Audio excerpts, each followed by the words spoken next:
Welcome to tonight's episode of the Raise Your Banner podcast. Tonight we have the wonderful Robert Tettelbach, who will be sharing with us his triumphs, successes, and setbacks throughout a lifelong journey with mental health.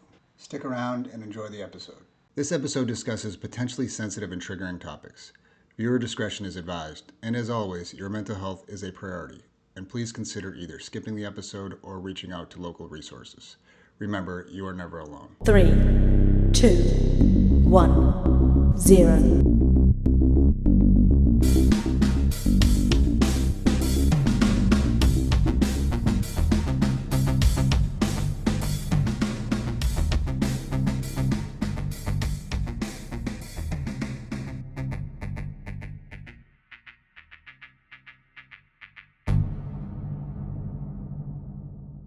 Hey, good afternoon, Bob. Great to have you on the podcast today. I'll call it a sunny Washington, D.C. I think we're about 20 degrees warmer than we have been over the last week. So it's a little bit nicer, I would say. But honestly, like I said, it's great to have you on. This is going to be the restart of the podcast for the new year. So you get to be guest number one. And I really can't thank you enough for coming on. I know you got an amazing story, amazing mental health journey. Just sounds like an amazing life journey too. So we all love to hear it, and yeah, we're looking forward to it. So Yeah, if you want I'm to looking start, forward to the opportunity and appreciate you inviting me on. no problem at all. If you want to start, just maybe with an introduction, about yourself. So Yeah, sure. My name's Bob Tettelbach. I should say I'm 67 years old now. My first onset of depression and suicidal thoughts was at age 12. So it's been quite some time. Will go through and cover more stuff, but I'm a retired Air Force officer. Then I was an IT executive and consultant in private industry for 9 years. And then I'm too much of a public servant, so I came back into government, this time at the Department of the Interior, where I was a strategic planner and program performance analyst for 13 years before I finally retired. sounds like an interesting career, interesting life there. As a veteran myself, let me say thanks. Thanks for your service. I know we're somewhat rival services, Navy versus Air Force here, but we definitely all share. I know between me and you, we've talked a lot before this, and we obviously share a lot in common. And it's just funny when you talk to other veterans and things like that. It's easy to talk to each other sometimes, and then obviously, like everything kind of connects. It's just this weird behind the scenes connection. I feel like that happens sometimes, and yeah, we can't thank you enough for your service and what you've done between your service and your work for the government and everything else. And like I said, we're looking forward to hearing more what you have to say. Yeah, no, it was definitely my honor to serve, and happy to have done it and learned a lot from it and gave a lot to it. Definitely. Yeah. So, what part? I know you've kind of had a different mental health journey, like you just kind of hinted at your kind of your first iteration with it was maybe at 12 years old. But where's a good like maybe for something I've always been interested in as an adult? When did you kind of first start to realize like, hey, maybe I need to seek some assistance or Yeah. something else is going on here? Well, I entered the Air Force in 1975 when I went to the Air Force Academy and graduated in 79. Small claim to fame, we were the last all male class. Oh wow. Women were admitted in the class of 80 for the first time. Um, and back in those days, mental health support from the military was kind of non-existent to sporadic. Right. So I chose to keep my depression a secret. And in retrospect, I did what I did. At the time, it made sense. If I had to do it over again, I don't think I would. I think I would disclose Right. and seek whatever help could be provided. Because for the time at the Service Academy and the 20 years in active duty, I just I was high functioning, which was really a blessing, and I was able to hold a job. And but there were days, and I had mental health days, and just said, "Hey, I'm not feeling well today," and call in sick. I had pretty supportive bosses along the way, which I did appreciate. Try not to take advantage of that because you just try to muster through and do the best you can. Right. But the bottom line is, back then, if I had disclosed, I probably would have been medically discharged and thrown to the curb. Nowadays, military is a lot better with their treatment, as are treatment opportunities within the private sector and the public sector as well. So, the biggest thing that I got caught up in is I started to self medicate instead of Okay. ask for real professional help. And the self medication, I joke, and I'm allergic to alcohol in that I don't have the second enzyme to break the ketone down into a carbohydrate to Oh, eliminate. interesting. I'm morally opposed to illegal drugs of any kind. Right. And I work too damn hard for my money to piss it away gambling. Right. So that left sexual promiscuity as Okay. my coping skill, or my self medication strategy. And, you know, when you live in severe depression, you are really just kind of focused on trying to ease the emotional pain. Right. And Definitely. emotional pain could build and kind of hit you at any time. Mine was doubled and tripled, by the just the stress of the service academy. And then it get to the point where it's like, well, I need to self medicate. So I, go out and hook up with somebody, and for a brief while, things were pleasurable and the dopamine hits, and my you know stress and emotional pain subsided a bit, but then the shame and the guilt of what I had just done kicks in, and the shame and the guilt for me was extremely strong.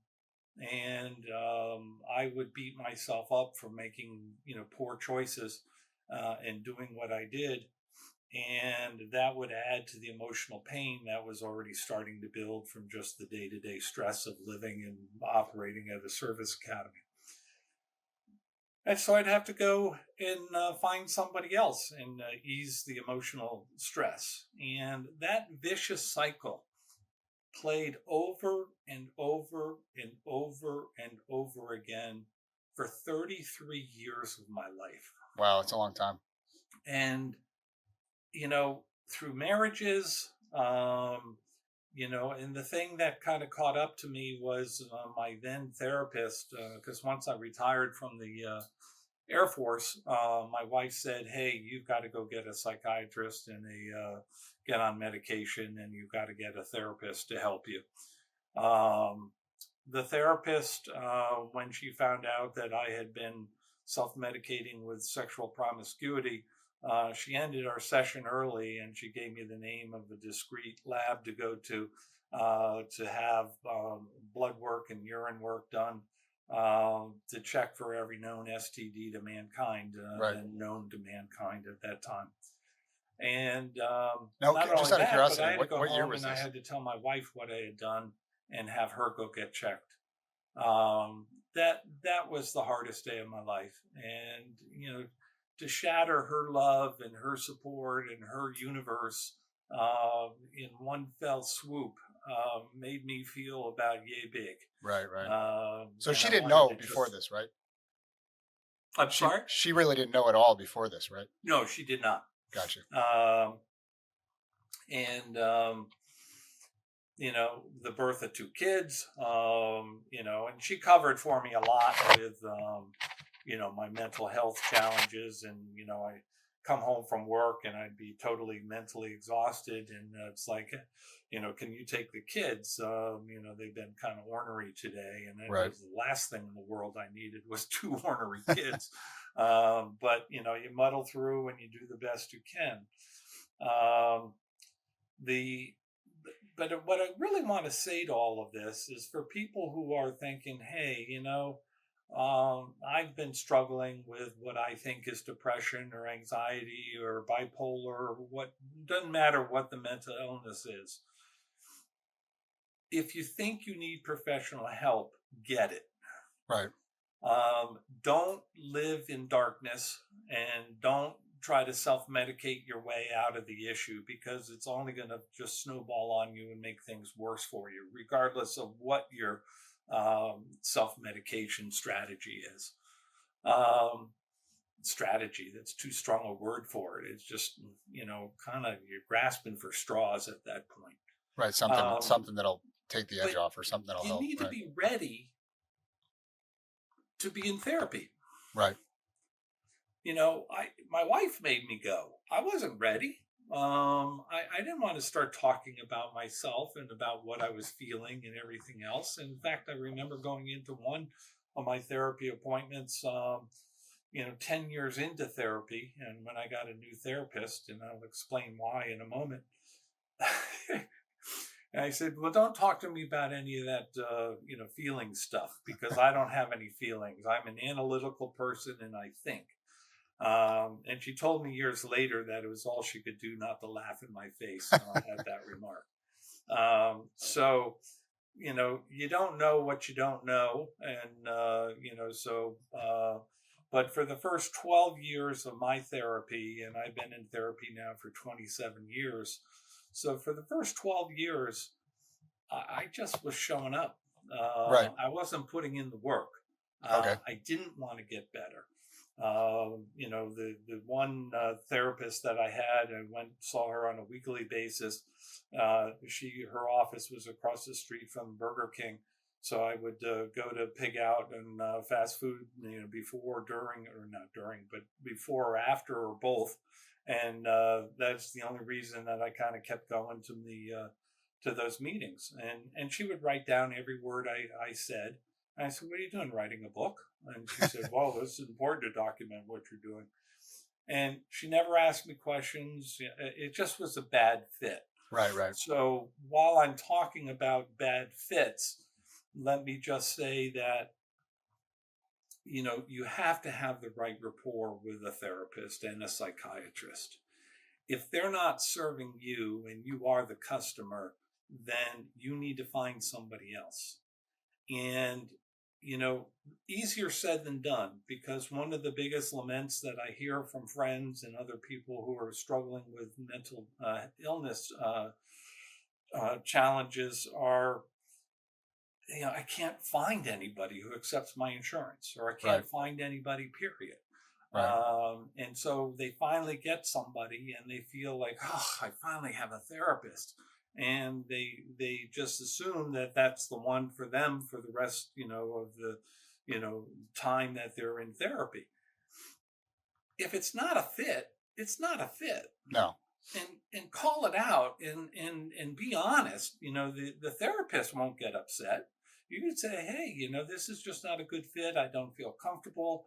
I don't feel like I have the right rapport with you to be able to open up and talk about my most intimate feelings. So switch.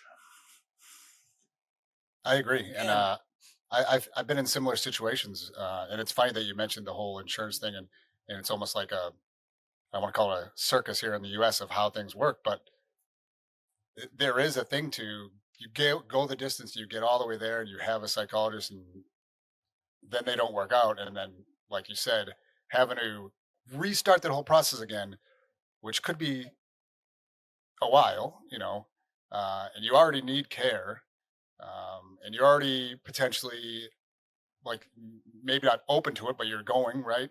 It's just like the whole process just doesn't help itself if you're trying to do that. And I think for people, whatever you're dealing with, depression, anxiety, anything, it just kind of makes it worse.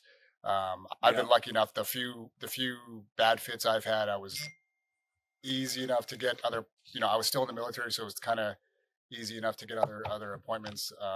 A recent one kind of worked out similar in a similar fashion, just because there was a lot of other providers at the same office that took my insurance. So, but yeah, it can be an interesting problem, and just feeds right back to the stigma and the ability to get assistance. So Yeah. I think one of the things that you're really demonstrating, Josh, is that you're not alone. Right, exactly. So, And that to me, when I first realized that I wasn't the only one in the world who was suffering, that other people were having mental health challenges and struggling with those mightily, um, there the sense of community develops, and that is so powerful. And to realize that, hey, if others are dealing with this and they're making progress, I can do that too. right. And it wasn't until, again, until I was really ready. 12 years into therapy, I was 2 years into my second therapist. And she came into the office one day looking kind of haggard. And, I had the appointment at 8 in the morning that day. And she just got up out of her seat, came over, stuck her face into my face, and said, "When the hell are you going to start working on your own self? Wow. I'm sitting here busting my butt, coming in for you and showing up and doing all I can to help you, and you're not doing a damn thing." And I Wow. said, "That stops now. And if it doesn't stop, then you find somebody else to help you, because I'm not going to waste my time any longer with you." And it Wow. was like, oh my God. Well, P.S., what I realized is she had had a miscarriage, and she was having a procedure in the ER, and got released from the ER at 5 a.m. And 3 hours later is sitting in front of me in a therapy chair, because Wow. she cared that much about me. And That's crazy. that made such a lasting impact on me, that somebody cares that much to help me. Then why don't I help myself? Right, right. So that was the thing that sprung me and got me to the point of saying, hey, let me really start working on this. And the operative word there is work. Right. I had homework exercises. I had, all sorts of different things. I'm writing letters to dead parents, on and on and on. There's no shortage of things that a therapist can do and tools at their disposal to help. I finally took advantage of all of that. Now, that doesn't mean things got really, peachy keen, right overnight. Right. I'm still working on a whole lot of things, but I have come to the point where I have had enough modalities of therapy that I really understand myself. I have kept myself with the coping skills that I have learned in the last year alone, have kept myself out of the ER and admission to inpatient That's good. 3 separate times, which is just huge. Right, it is. Yeah. Because prior to that, and my first therapist, well, you have to sign the form here that you contract for safety. Right. And I'm like, contract for safety? What the hell? What are you going to do? Punish me if I kill myself between now and next week? Right. And so one time I said, no, I'm not going to sign. This is really stupid and amateurish, and I'm not playing. Picks up the phone, calls 911. The next thing I know, I'm on the back of a bus, and I'm being, driven to the local ER, and then got admitted for the very first time way back when. Um, and and I went, whoa, she's not messing around. So I promised you I would tell you the story of why I had a second therapist. I I I had a suicide attempt in Okay. 2008, shortly after I had to confess to my wife, and I just felt so horrible, and I no longer wanted to live, and not live, but I wanted to actively kill myself. So I drove my car into a tree at 40 miles an hour, and totaled the car and pretty much totaled me. I was out of consciousness, or in and out of consciousness, and I got medevac to shock trauma hospital in Baltimore, Oh, wow. and they patched me up physically for 2 weeks, and then and then cordially invited me to stay in their behavioral health unit, i.e., their psych ward, for 2 more weeks to patch up my brain, as if that was possible. Well, while I'm there in the hospital, a phone call comes in for me at the nurse's station, which was highly unusual because the patients had a separate phone that we answered ourselves and gave to each other. Um, and it was my therapist. And when I first heard her voice, I was like, "Oh, this is so lovely. You're calling to check up on me. That really shows something. I'm impressed." Right. "No, I'm calling you because you didn't contract for safety. I'm firing you as a patient." And I went, "You can't do that. That's illegal." "No, it's Interesting. legal." "Well, it's immoral." "No, Right. it's moral." It's not ethical." "It's ethical." And the bottom line was, there I was. And the only way you get out of inpatient is you have to have your next appointments already scheduled with a psychiatrist and a therapist. And since my psychiatrist was part of the practice of my therapist was in, I'm now short a psychiatrist too because Right. they both fired me. Oh, wow. And I'm like, wow, man, I'm a million miles away from getting out of here. And fortunately, I had a nurse, asked me where I lived and looked for different, providers in my area. And at the time, the provider that I got set up with as a therapist accepted my insurance. Okay. But the insurance industry is such a screwy thing. You do a whole podcast on that. I know, right?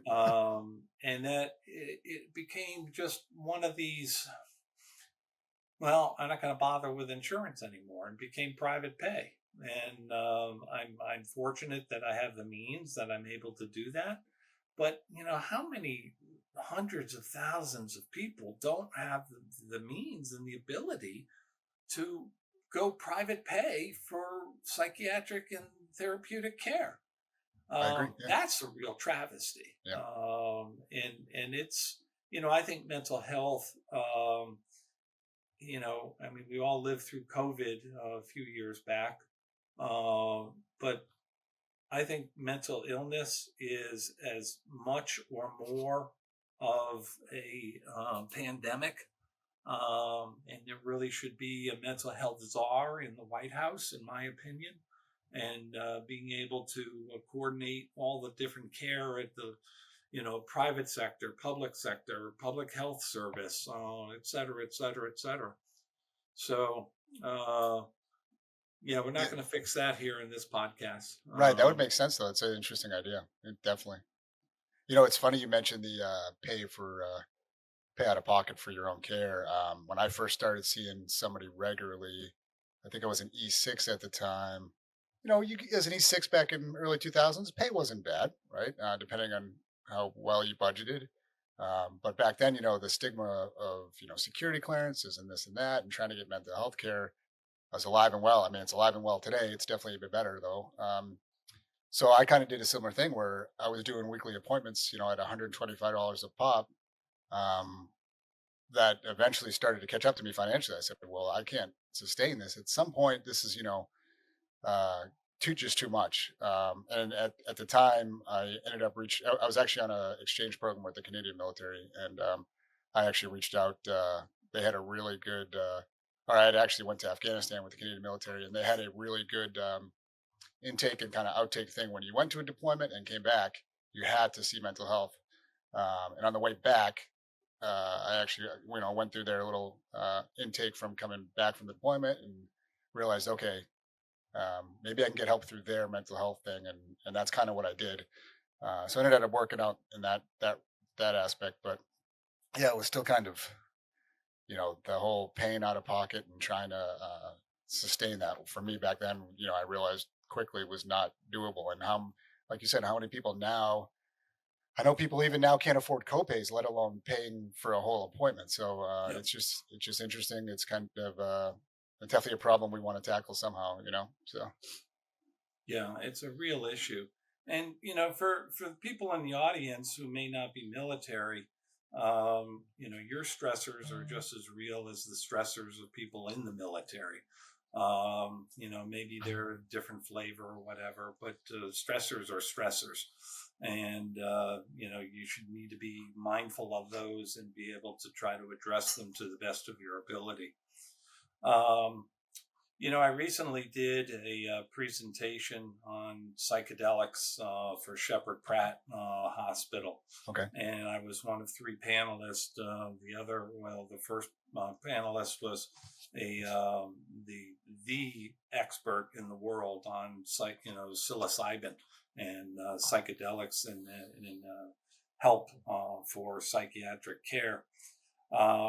And he talked about the history and the state of the art and the state of the science and where we are in the research in environs. And then I came in and I talked about my lived experience. And I have been through so many different therapeutic modalities, and I Hmm. could throw acronym city at you, which isn't going to help anybody from here to there. But the bottom line is, and I did ketamine, which is considered a psychotic drug, and I did not have benefit from it. Interesting. So I tried a lot of things, and what I want to say about that is, don't be afraid to try something new. Maybe you've read about something, and hopefully you are reading about things and trying to get as smart as you can about your mental illness and the treatments that are available. New medications coming out almost on a daily basis anymore. The ketamine nasal spray is now FDA approved, and insurance can cover it in certain instances. Um, but what works for me, or what has worked, is the two psych meds that I'm on and the skills that I've learned in the dialectical behavior therapy course that took me a year to complete. And you learn skills about emotional regulation, and you learn skills about what do you do when you are emotionally dysregulated, and how do you calm yourself down to the point where rational thought can take over. So a lot of real science-based stuff. Right. And I'm a science geek by education and Same here. training, so that kind of resonated with me. But it's you just need to kind of know what's out there and be your best advocate. Yeah, I think you make a good point. I follow a lot of people online, good and bad, right? And a lot of people seem to push one thing or the other. And then what happens, I feel like, is you get people that maybe blindly follow different directions based off what they learn or what they see. And my own experience, I went through a gambit of different drugs and finally landed on one that worked. Um, it was kind of exhausting, yeah, you affect it, you get this different side effects every time, and it's like another cycle. A few times I did want to quit. I mean, I didn't even want to start the drug thing in the first place. To me, that was always like a no go. Like, I don't need it. I don't need to do this. But I had a great psychologist and psychiatrist that were, you know, I don't want to say they held my hand, but they really explained it to me. They said, "Hey, you're in a good spot. This might be a time to try it, right?" And they, I'm so glad that they went through that with me, and I landed on something. But you see it online a lot where people say no mental health drugs. You need to wean off your drugs. You can do it with this. You can do it with that. You can do it with exercise. That's all you need. Things like that, and then kind of what you were hinting at. I would say for the audience out there, we're all individuals. We're all different. We share a lot of the same issues. We can talk about them together. But the care that we get is going to be and needs to be tailored to our own You know, our own thing. And drugs for somebody might not work for you. A certain type of therapy might not work for you. Might work for somebody else. So I would tell people out that there, do I can't emphasize that point enough. right? It's like, well, Aunt Rose said she's taking, Prozac, Right. and it works for her, so I'm going to get on Prozac, and I'm going to ask my primary care physician to, prescribe it. No, Might not work for you. Yeah. you really, choosing the right psych meds is an art form. Right. And hopefully, you have a psychiatrist who is well informed in psychopharmacology and really worries about the different drugs and the known side effects and this and that and everything else. And it's not, you're not just your mental illness. Right. I'm not my depression. Right. Exactly. I'm this complex, existing human being who happens to live with depression. But oh yeah, I also happen to have ADHD. Right. And so, we have to kind of treat the holistically treat the whole person. And what may work to just kind of target in on the depression or the bipolar or the schizophrenia or what have you, um, may cause side effects that are just not tenable. Right. Exactly.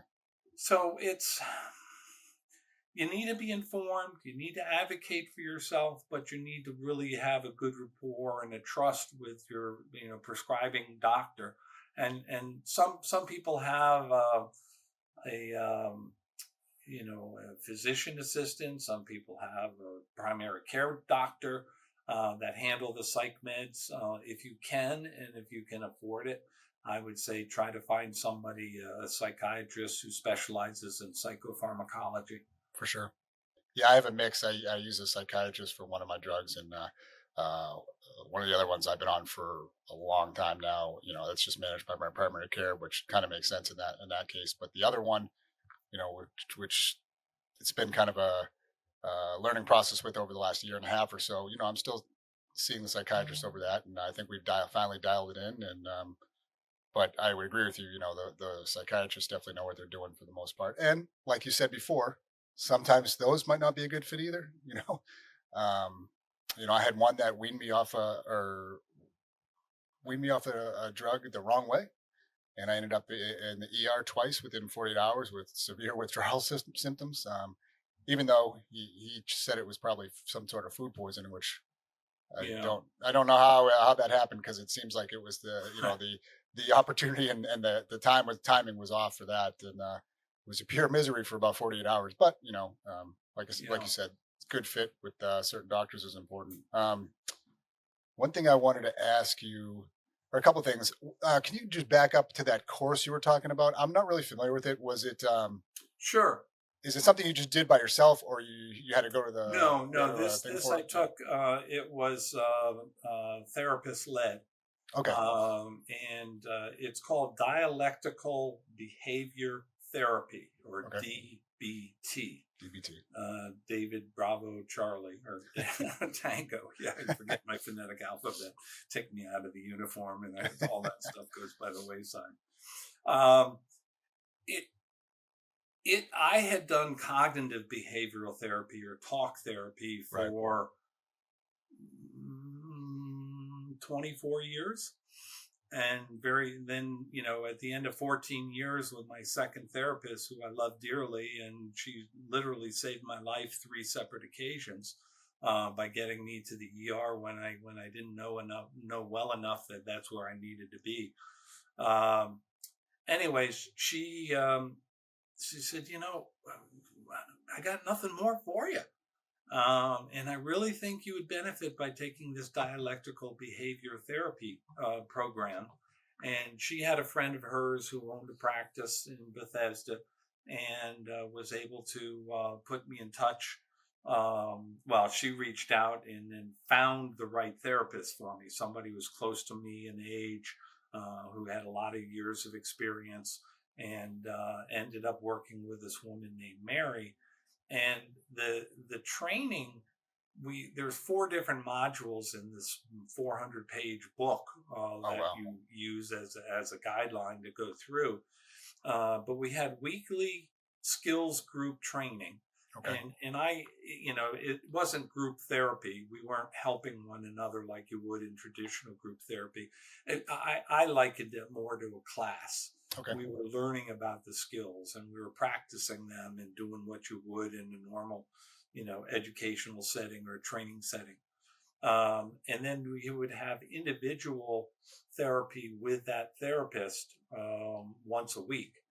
And I would track my mood on this, diary card, and what was triggering it. And so we talked about all the things that were happening to you on a day-to-day basis during that previous week. And then, what skills did you consider using to try to mitigate the issues that you were dealing with? Or, if your stress or, just went haywire on you. And, there's ways, there's a skill called tip Okay. for temperature, um, paced breathing, and vigorous exercise or invigorating exercise, TIP. And the idea that changing temperature is maybe you take a hot shower. Hmm. And what works for me is I have this malleable ice pack that's made Okay. of pig fat, so it doesn't freeze, and I can mold it to my face. So when I am stressed out beyond belief and no longer capable of having rational thought, I have enough thought to go to the freezer, grab this ice pack, put it on your face, bend down, and what it does is it simulates the diver's response. And Ah, physiologically, what is interesting. happening is it starts slowing your heart rate, and you start getting into paced breathing or controlled breathing, Right. and that lowers your heart rate still further, and it lowers your subjective unit of distress, if you will, below the threshold at which point rational thought takes over. And then it's like, now I can function and reason for myself. And now what other skills can I use? Right. One of the things that I like to do a lot is to catastrophize. Okay. And, oh my God, the chicken little, the world is, the Right. sky is falling, et cetera, et cetera. But one of the other things that I'm find myself doing a lot is just making assertions that aren't based in fact. And so there's this skill called check the facts. Okay. I thought for the longest time that I had more suck in my life than joy. Right. And I would go around and I would tell you about it. Oh, I have more suck in my life than joy. Right. And kind of say it in that tone, kind of a defeatist attitude. And then I recently, early November this year, or last year, I'm sorry, uh, said, check the facts on that.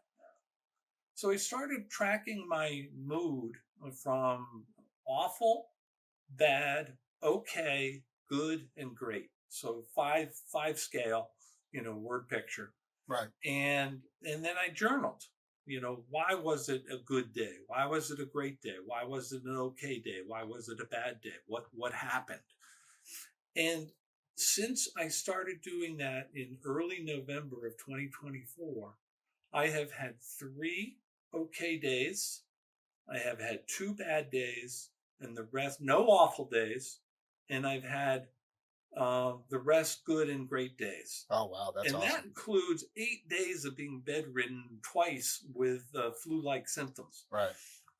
And you'd think, God, you're bedridden, you're feeling horrible. I mean, this can't possibly be a good day. But I was texting friends, I was talking to friends, calling and checking up with people. And emotionally, I was very filled and very satisfied. Physically, I felt like Right. crap. Uh, you know, but it's skills like that, and right now, I have graduated from the program, but I'm in what's called the DBT graduate group. Okay. So there's 3 or 4 other people who have gone through a program. One woman was in my class, so I've known her for over a year. And it is actually group therapy where you're helping one another and trying to figure out, well, did you consider this skill, or if you tried that, what happened? And so it keeps the skills forefront in my prefrontal cortex, so there I'm more nimble with the skills, can readily turn to them. You go through therapy and you learn coping skills, or what by any other term, and a lot of the time it's like when you need them, they're nowhere to be found. Exactly. I would agree Because with that. I haven't done enough practice with them to get the muscle memory to say, I'm losing my wits about me. I know I got to go to the freezer and grab that ice pack, and things like that just become automatic reflexes. And so again, the name of the program is dialectical, which is kind of an odd word, and I'll explain it in a moment. Behavioral therapy, Okay. or Delta Bravo Tango. For those in the in the military world, and remember your phonetic alphabet like I don't. Um, the dialectical is simply a big word that means you can have two opposing emotions be true at the same time. And you can think about maybe birthday or something. You're really excited and happy and joyful about it being your birthday, and then your Aunt Harriet can't show up because she got sick or was in a car accident or whatever, and you feel sad about that. Right. At the same time, you're feeling happy. So it's two opposing thoughts, and for me, um, suicidal thoughts became an everyday occurrence, in a all-consuming occurrence for me for many years. Dialectically, I'm out living a grand life. I'm volunteering. I'm involved. I get direct my philanthropy to different causes that are important to me. I have a circle of friends that I get together with. I have a very rich life. Right. And even though my wife died 3 years ago, Right. I've been able to kind of get through that grief and get to the point where, hey, life is really worth living. That's awesome. That's And great to hear. dialectically, I'm going to kill myself Right. Right. That's the every opposite, right? friggin' Yeah. day.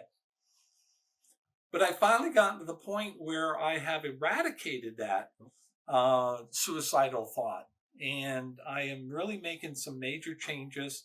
You can't see from the image on the screen, but I'm a big guy, height wise and weight wise, and I ended up, purposely doing that because it was my passive suicidality trick that would shorten my lifespan, and I knew what I was doing. I'm smart enough to figure that out. No more. I'm still working on my mental health because that I have a chronic illness that needs to Right. be managed on a daily basis. But I'm also starting to manage my physical health. I'm reaching out to a nutritionist. I'm changing the diet structure. I'm starting to exercise more. The only concern I have is it too little, too late? Has the damage already been done? And can it be reversed? But I'm going to try. Right. You got to try, right? And at the end of the day, that's really all you can do is try. One thing, a couple things you hit on there, I find interesting too. It's almost like at least in the military, I remember training. You used to train on things to the point where it was like muscle memory, right? Or that's where you wanted to be, where you could flip a switch. Something bad happens, you could flip a switch somewhere on something, and you knew what you had to do. Didn't really have to think about it. I don't. I think I don't remember what you said a little bit earlier, but it's kind of like the same concept where I would love for my tool bag, box of tools that I have for my mental health to be able to do that. I don't know if it ever could do that. I feel like the negative stuff or the negative response to things that I've successfully suppressed is a horrible word to use. So successfully worked through that can still come out at times, right? And those bad times, I feel like that thing can come back and jump right in there like it never left. And sometimes it's just tough, like you said, with the all the tricks and things we learn and therapies and things like that. From the mental health standpoint, sometimes it doesn't work, or it's harder to fix some of those problems. As they Mhm. happen. So Yeah, I think, one of the things, that we're doing, but we haven't really spoken to it, is trying to destigmatize mental illness. for sure. Um, your series of podcasts and trying to educate people on mental illness, and then having different speakers talk about their lived experience. Hopefully, the people listening to the podcast are, hearing, and I hope they're hearing bad stuff, bad juju. Right, But you can manage it, right, and if you think about mental illness, I don't like to call it an illness because I don't want to think of myself as chronically sick. I think of it as a mental health challenge. right, We all have good days and bad days, whether right. you are clinically depressed or have anxiety or bipolar or schizophrenia or what have you. Um, but talking about your story, sharing it with other people, one, you would be amazed at how many people sit there and that resonates with, because it is 100%. such an issue in our society, and with the percentage of people who are personally afflicted, but you all know somebody who is, Right, exactly. a loved one, a coworker, all of the above. Um, and, if you can help and talk to somebody about your struggles and the things that you've done to help improve your life, you're giving that, opportunity of hope to other people. And you're destigmatizing, that it's not, I'm not embarrassed that I have depression any more than I would be embarrassed if I had um, diabetes. Right, exactly. It it is. Some people only have a mental illness or depression or anxiety for short periods of time, relatively in their total span of life. Others, like myself, have been afflicted for a long, long time. Right, exactly. And, I don't know what the future holds, but the future is brighter for me because I'm applying more and more skills, and I'm listening to my doctors and I'm working with them, trying different modalities. Somebody asked me if I would do psilocybin if it became FDA approved or get into a clinical study. My answer to that is, when it becomes FDA approved, I may consider it, Right, because in a clinical trial, you get one dose. right. And if it works beautifully, then what? That's true. You Yeah, can't get another dose, yeah, exactly. not in the clinical trial. Right, So it's, caveat emptor, and, just need to kind of be careful of what we're getting ourselves into, and go in with our eyes wide open, and in the most educated way possible. The one thing I did want to add is there's been a lot of movement in the part of the field where you can genomically test your ability to process certain psychiatric medications. oh, interesting. That's interesting. And so you spit in a tube, so not unlike Like your DNA testing that they ancestry, do. and Yeah. the other one, I forget the name of off the top of my head, but it starts running a whole bunch of scientific tests and figuring out, well, you can metabolize this medication better than that medication. um, it's still not to the point where any of the providers that I've spoken to about it, they say, I will use it in considering types of, or brands of medication Right. in a certain class, but I won't use it to determine the class of medication I should be prescribing, if that makes That sense. makes sense. Yeah. Gotcha. But that's a field that continues to improve, and the more we know and do more with the human genome, and learning about how the human body breaks down medications, and how what receptors in the brain are being signaled for these different types of medications, I think there's real hope and promise in that space. Yeah, it's interesting. There's definitely stuff coming out, and even like, I'm not a huge smart guy about AI, but I met a woman working for a company that their goal was to use AI to kind of predict people's mental health challenges. Basically the whole gambit up to a possible suicide attempt or something like that. And that obviously involved putting people's records into the AI thing and doing all this. And they were doing some test trials. I think last time I talked to her, they were testing with the VA and doing some things there. But she says it was kind of interesting. They had got to it was like a 50 or 60% solution to a successful success rate, which I thought was decent enough at least from starting out. So yeah, between the DNA stuff, which I hadn't heard of, AI, who knows what else? I mean, there's definitely stuff on the horizon. I think that'll make it better, and maybe those things will help break the stigma too. As things become more normal and more mainstream, when Yeah, I mean, how great would that be? You spit in a test tube and it says, "Oh, well, you need to be on, Wellbutrin, and you need to right, be on this or that, or or the, you know." Again, caveat emptor. I was on two psych meds, and over a period of time, they started losing a little bit of their efficacy.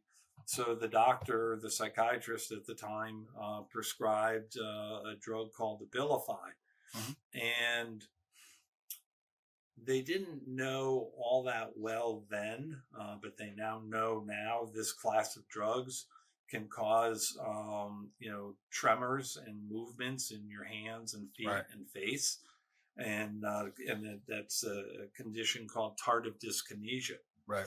Well, the first thing it did after 10 years of taking this med at a 10 milligram dose, which is a fairly high dose of that medication, is I ended up with Parkinsonian symptoms. Oh And wow, I really thought I had right. Parkinson's symptoms or Parkinsonian disease. And I went to my neurologist and I said, "Help! I'm shuffling like an old man. My all my gait is slowed. My motions are slow." And she goes, "Oh, that's not Parkinson's disease. What you have is Parkinsonian-like symptoms caused by this medication. So Oh let's wow, take you off of it." interesting. Weaned off the drug. Um, Damage done. 2 months after I finished, I'm sitting at the dinner table with my two adult sons at the time, and one of them looks at me and goes, "Dad, the hell's wrong with your face?" My tongue was sticking out like a snake every two Oh, interesting. seconds, and my face was contorting, and all these other issues. And P.S. It turns out that I have tardive dyskinesia caused by that medication that I no longer take, That's but the great. So, symptoms still stay. and so you still have the symptoms So today? it gets stupid silly at times because I find myself, I have to take a medication for the side effects from another From that, medication right, that I'm no longer taking.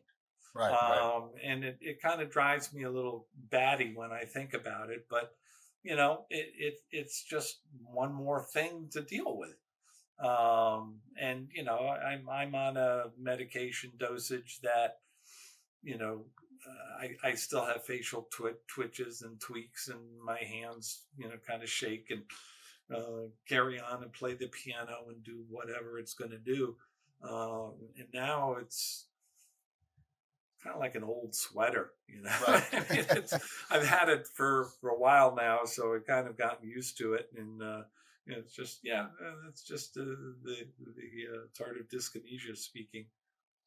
Um, Change topic a little bit. I don't know if you'd be interested to talk, or if you do want to talk a little bit about it. I know you said you were inpatient for a little bit there.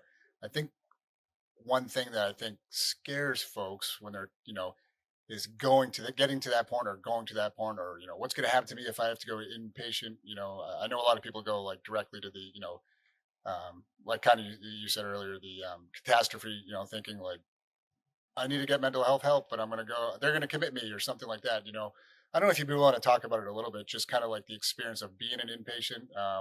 I've never been. I've had friends and coworkers that I've kind of walked through it, and they talk to me about it, but I just wouldn't know. I wouldn't be Oh, able to share about that. going So inpatient?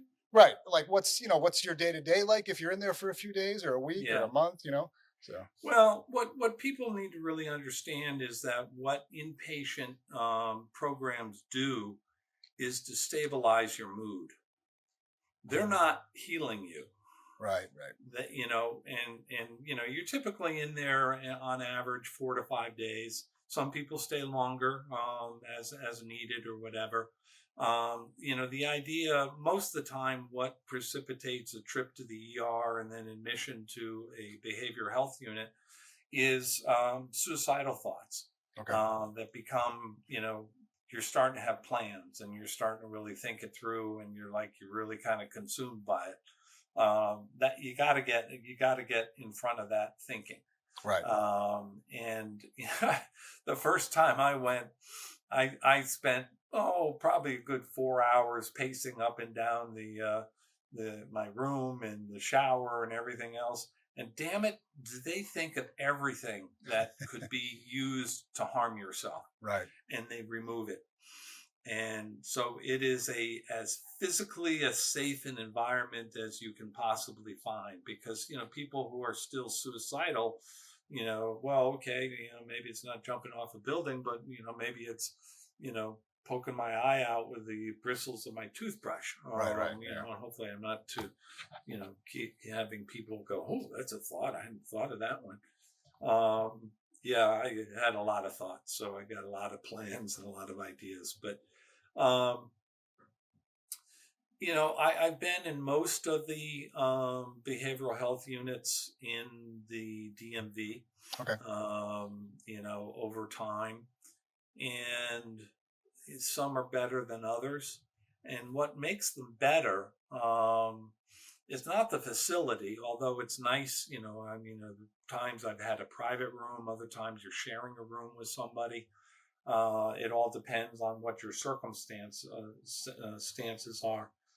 Um, but you have um, group programs, and you have art therapy. You have people who are doing cognitive behavioral therapy with you individually and in groups. You're helping one another.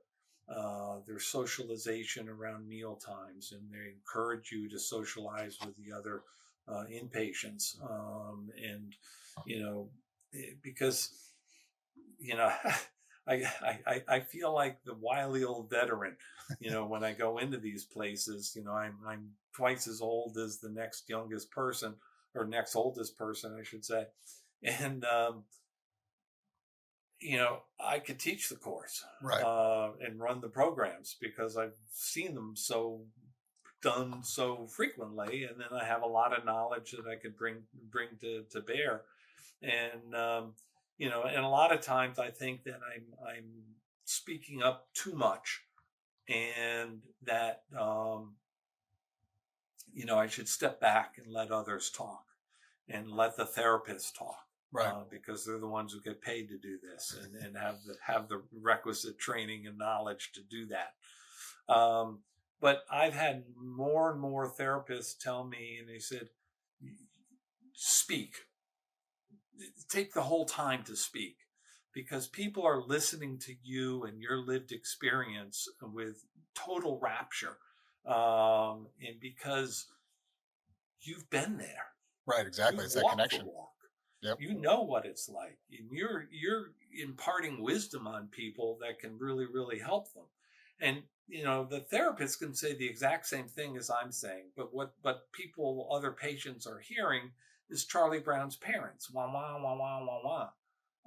But when I talk, it's sort of like the old E.F. Hutton commercials, and if you remember way back when, you probably do.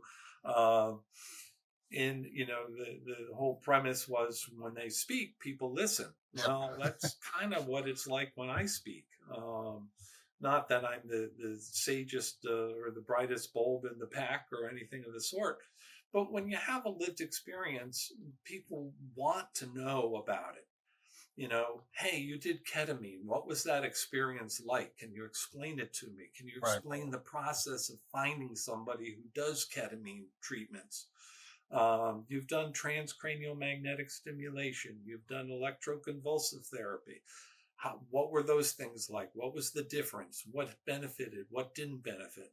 And to be able to provide that advice, I feel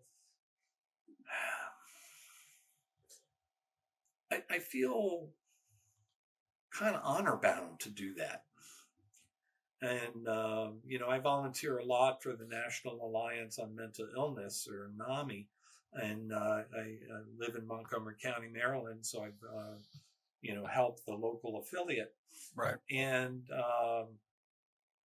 one of the programs that I love that they do with civic groups in the community is called In Our Own Voice. And it's where two people with a lived experience of mental illness go out to a group for an hour and talk about their personal experiences. And it's scripted, so it's Right. kind of like, what happened, what's working and what's next.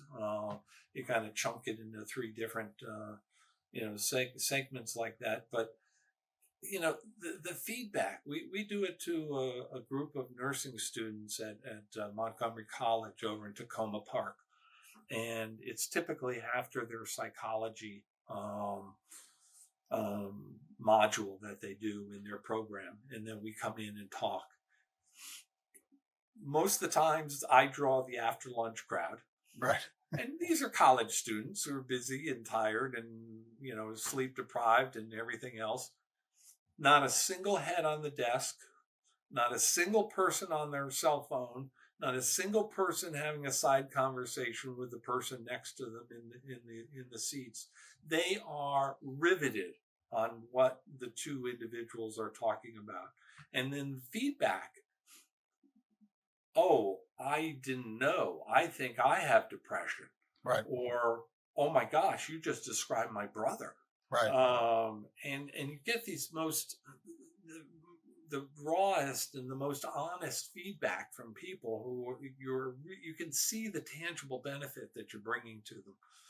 And again, it destigmatizes, which I can't say enough. And until we get more people talking about it, until we get insurance companies paying for it, there's still a lot of work to be done.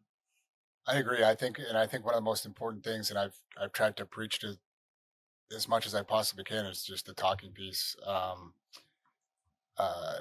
The sharing of your experiences, and like you said, you're a living example of all these things you went through. And when you can sit there and talk about it in front of somebody, and they can listen and say, like you said, oh, maybe my brother has that, maybe I have that. Or maybe I've wanted to go see a psychiatrist or a psychologist and I haven't, but here's this person sitting in front of me that's done it for so many years. Or maybe I'm ready to take that next step. I find it very important, but it's also very therapeutic. I feel like for me to talk about it, sometimes there are plenty of times where I don't want to talk about it, and I'm sure you might feel the Right. same way. There's days where I'm like, not today, Josh. And I remember one of my psychologists telling me that, hey, that's great that you want to do all this stuff, and it's an awesome thing, but make sure you take the time for yourself, because there's going to be days where you don't want to talk about it, or you need that break. But something I've talked to you about a little bit about the foundation we're trying to set up. Like, that is a big goal of mine, is just to that peer to peer kind of group discussion. I don't want to use therapy because I feel like therapy has a professional component to it, but that kind of peer to peer discussion over coffee, over whatever, and you kind of share your experiences and bounce ideas off each other and things like that. And like you said, go to places like schools and other events. I've done some of my own public speaking at certain events where with similar responses. And I had one woman come up to me at the end of the last one I did. Hey, my son, she was a veteran. He's a veteran of the Iraq War. I know he needs help. He's struggling right now. So and so won't help him. We're really trying to get him help. Would you be willing to at least talk to him as a peer? And I said, 100%. I think, yeah, I just really think that peer to peer piece is important to break the stigma. So Yeah, yeah. The you know, I, I'm going to make a passion plug for NAMI. The NAMI organization, and again, the National Alliance on Mental Illness. There's a national office in Arlington, Virginia. Mhm. Each state has a NAMI state office that runs training programs for its volunteers, and then where the programs are applied are at the affiliate level. So, right, but, many counties Have Howard County has a NAMI affiliate. We have one. Not every county does. Some kind of combine, and we do some work with the Prince George's County in Maryland as well. And the programs are free, Right. and they have peer support programs. So it is co-facilitated by two people with mental illness, who are specifically trained to co-facilitate a group and make sure everybody has equal participation, and Right. call on members who are a little shy or something if you think that they have something that they want to say or question to ask. That program, what got me volunteering for NAMI is that program helped me when I first came to this area back in 1983. And I was, still in the military. And then as I started to transition and get into therapy, I started looking for, other groups or nonprofits that offered some type of mental health support. Right. And I found that through NAMI, and really, really helped me at a time when I was struggling really the most in my lifetime. And that they also offer family to family programs. And so Interesting. that's for loved ones of people living with a mental health issue. And the thing I would say is, I myself, I'm fortunate I don't have a mental illness, but my mother does. Right. My Right. father does, my brother, my sister, my aunt, my best friend, my neighbor. Um, and what I would encourage you to do is, if you have somebody that you know that is struggling and won't seek the help that he or she needs, is to talk to them, explain to them the different options. Be that moral compass for them, not moral compass per se, but be that advocate for them until they can self-advocate. Right. Exactly. And I think that can be the greatest gift of love or support that you can give to somebody. No, I agree. It's funny. Since we talked the first time, I definitely need to get on that NAMI thing. I'm sure there's one here in DC that I could probably assist with, or like I said, be one of those speakers too. I think that'd be definitely interesting. I know you hit it on it earlier before we started. I know you've been writing a book, kind of like a memoirs. Anything you want to say about that, or anything you want to talk about that? Well, it's what I haven't talked about, and I'll share here because I'm a firm proponent in sharing, and is that I am have a fluid sexuality and a fluid gender identity. Okay. And so the title of my book, in my you have to understand that my mental illness predates my military time and postdates my military time. The military was this, period of considerable years, but I write a lot about my military time. But I also am continuing this story in talking about my ketamine trips and what those were like and what I learned from them and things of that sort. But the working title of my book is Queer and Depressed in the Military, a memoir of hope and resilience. Because no matter how dark you think it can get, and believe me, I've seen dark times, and I'm sure you all the listeners have seen dark times, and I know, Josh, you've seen dark times. Don't ever give up hope. Hope that tomorrow is going to be a better day. Hope that tomorrow, you feel a little bit stronger or a little bit more empowered to be able to reach out for the help that you so desperately need. And hope, without hope, I contend there is no life. Right. And I didn't have hope for many, many years. And I was just looking for ways to end it. And, I only had the one attempt, but that was enough to sober me up to say, there's days still that when I look back on that time in February of coming up on the anniversary, my 17th anniversary on February 8th. I look back at that time and I'm so grateful for Honda restraint systems that I underestimated. And other times I go, God, why didn't that work? Right, right. So depends on what side of the coin you're on. But one of the things I want to say, and it's kind of seems trite. I go around telling people, and I go around telling myself, attitude is everything. And you've heard it in sports, you've heard it in business parlance, and the military. Attitude is everything in basic training or what have you. But what I find is, tracking the quality of my day, awful, bad, okay, good, and great. It's a mental choice that I make to say, no, I had a good day. I Right. had 1 hour of that day that I had a shitty meeting, pardon my French. I didn't know the rules about You're speaking good. French or not on the podcast. Um, you have one thing that is upsetting, or you get bad news about a friend who's sick or, whatever the case may be. But the rest of the day is great.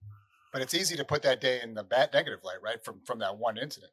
So, And I used to color my entire day based on the one little thing that didn't go well. right.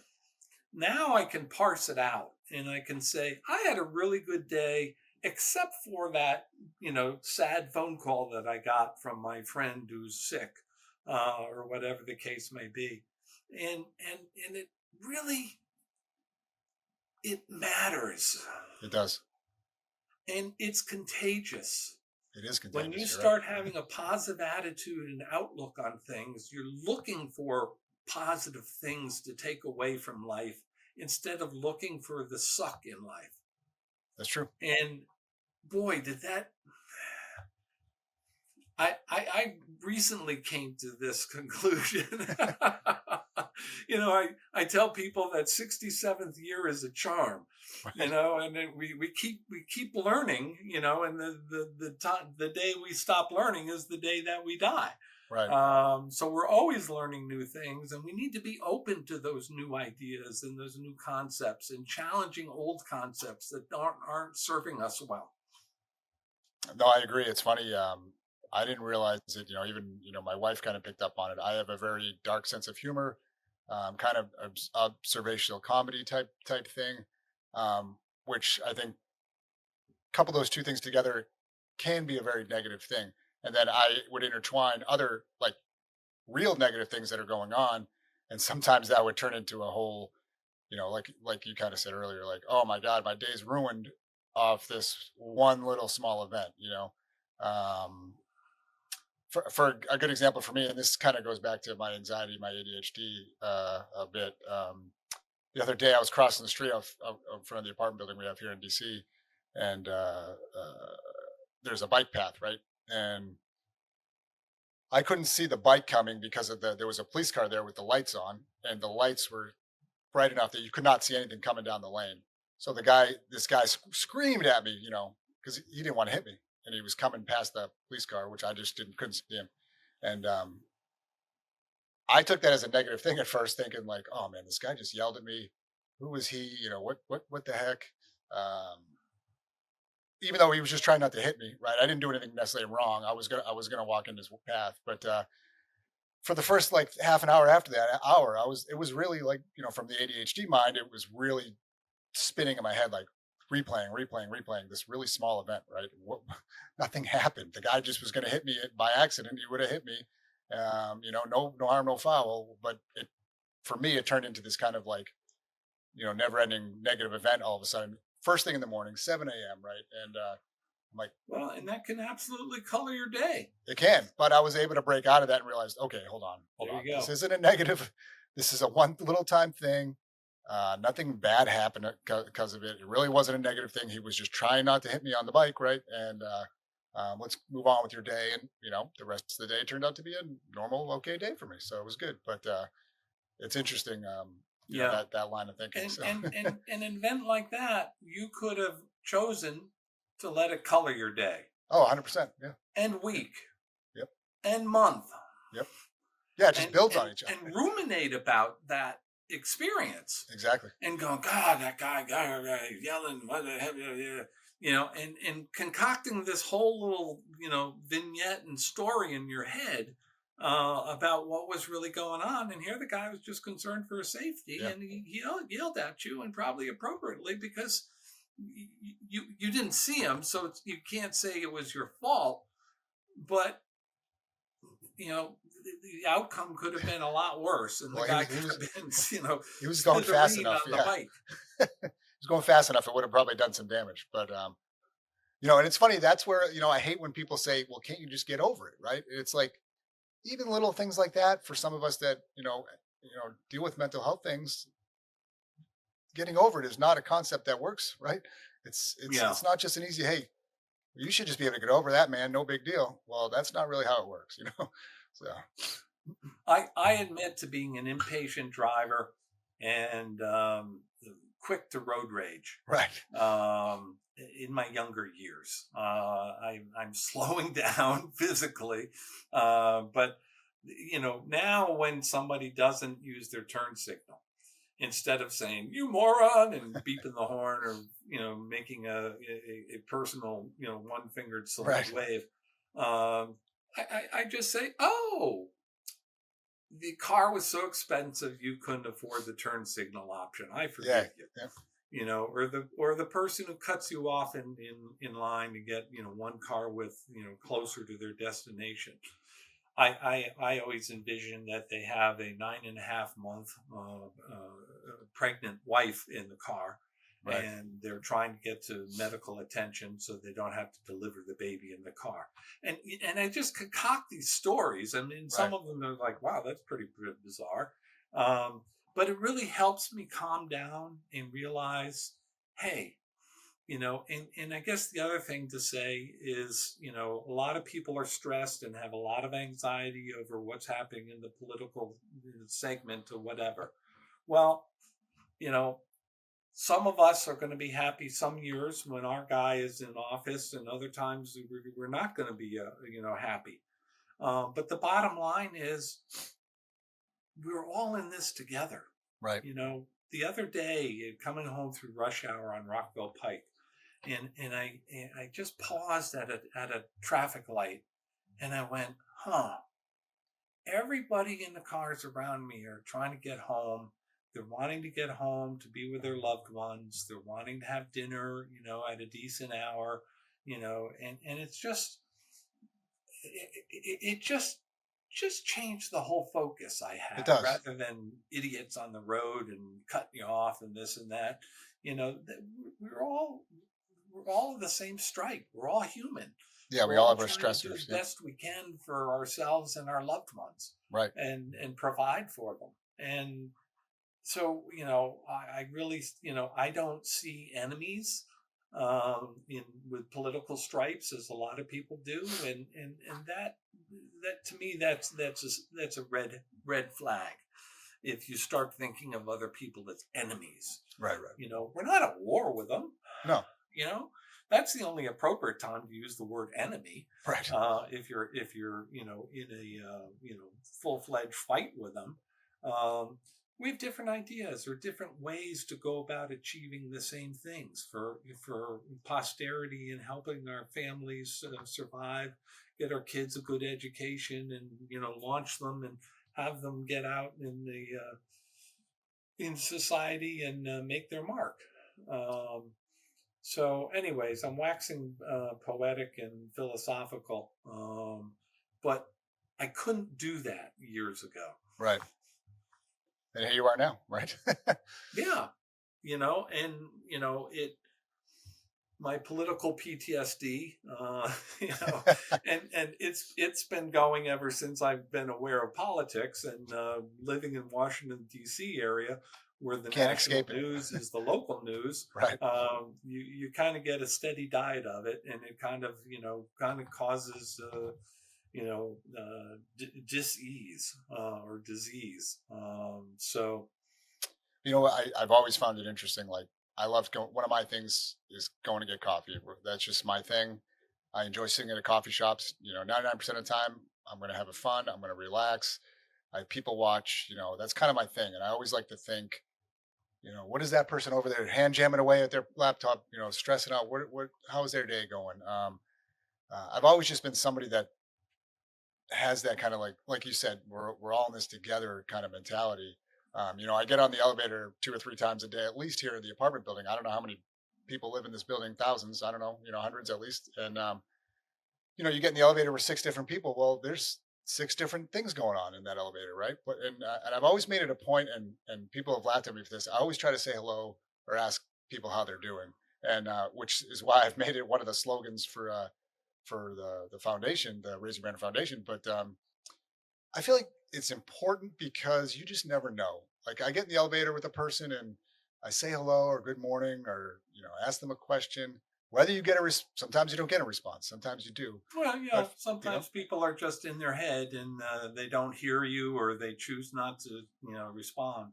I just for me, it's the thought of, okay, maybe me saying hello or how's it going just broke them out of that negative thought cycle, which I know has happened to me before. Somebody might have said something or done something, or asked me a question at a coffee shop, and it snapped me out of that, maybe a negative. I know it's happened, right? It snapped me out of a negative cycle that I had been in at the time. So Isn't I don't it know. nice It to is nice. start your day off and being civil with a Yeah, right. Being civil. stranger? That's a good way to put it.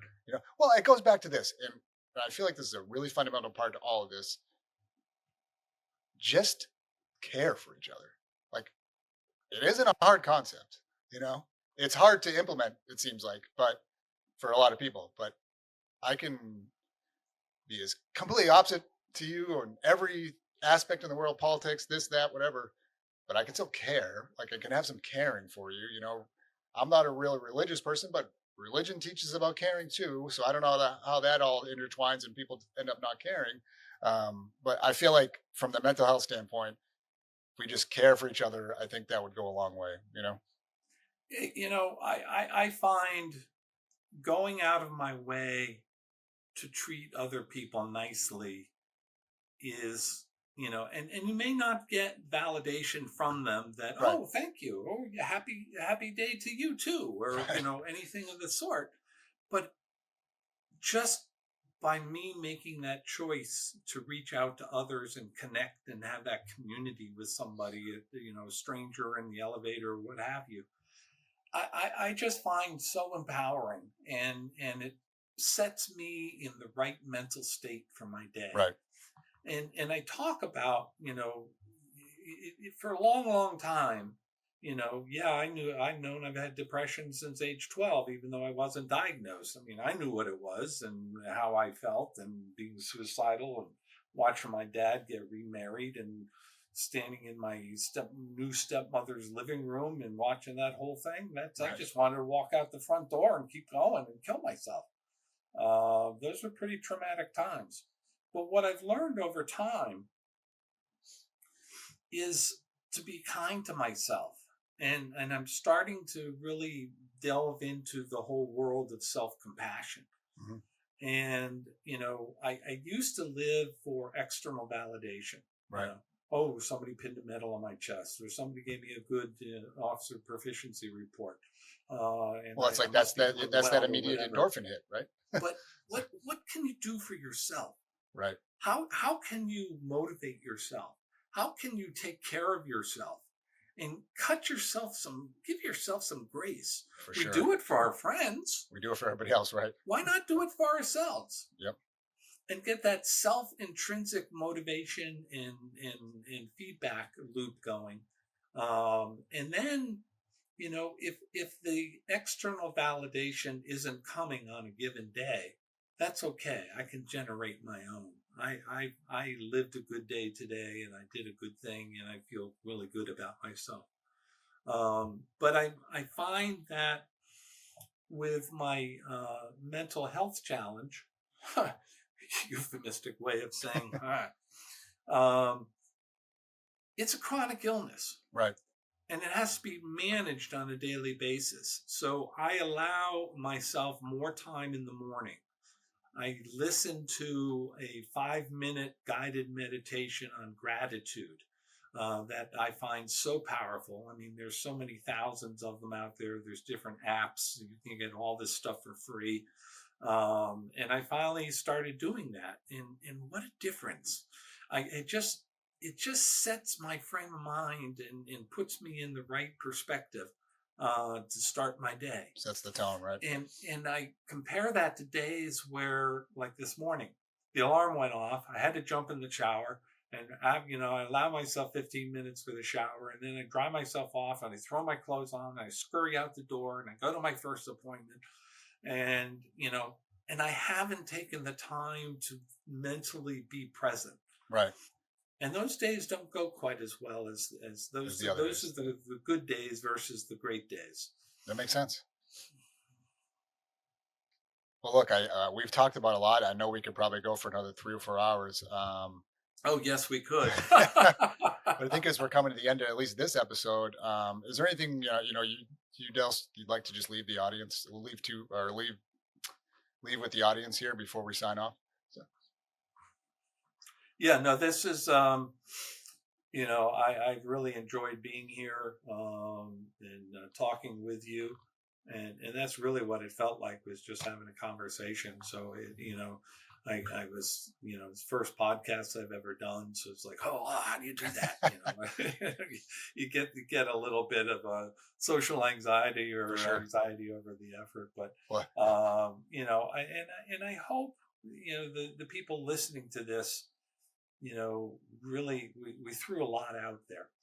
And if you caught half of what we threw out there, you're doing pretty well. Well, look, I can't thank you enough. I know for the audience listeners out there that really probably pieced some of this together. Bob said he, came to the Air Force in '75, I believe. With your gender fluidity and then your other mental health challenges. That was during a time where that stuff was not conducive, and that really didn't change probably till, I don't remember when they even Don't Ask, Don't Tell was repealed, which that was, you were before that too. Such a challenging time. Unimaginable to me. I can't thank you enough for, sharing your story, just the strength of all that, your resiliency, two words that you definitely define. And again, thank you so much for coming on. And I look forward to, I know we're due for a coffee here, so I look forward to our continued work together and friendship. And like I said, I can't thank you enough for coming on. Thank you. I really appreciate it. And it was a lot of fun, and more to come, I'm sure. Definitely more to come. Thank you for listening to today's episode. Remember, raise your banner if you're somebody can turn to in a time of need, or raise your banner if you just need help. And please remember, you're not alone. There are resources out there, whether national hotlines, local hotlines, friends, family, or professionals. They are out there. The Raise Your Banner podcast is produced by the Raise Your Banner Foundation in conjunction with research conducted by Matrixa Research Group, and your host is Josh Robichaud. Artwork is from the talented Jenna Bordinger, and music is by the talented Josiah DJ Slobo Renton.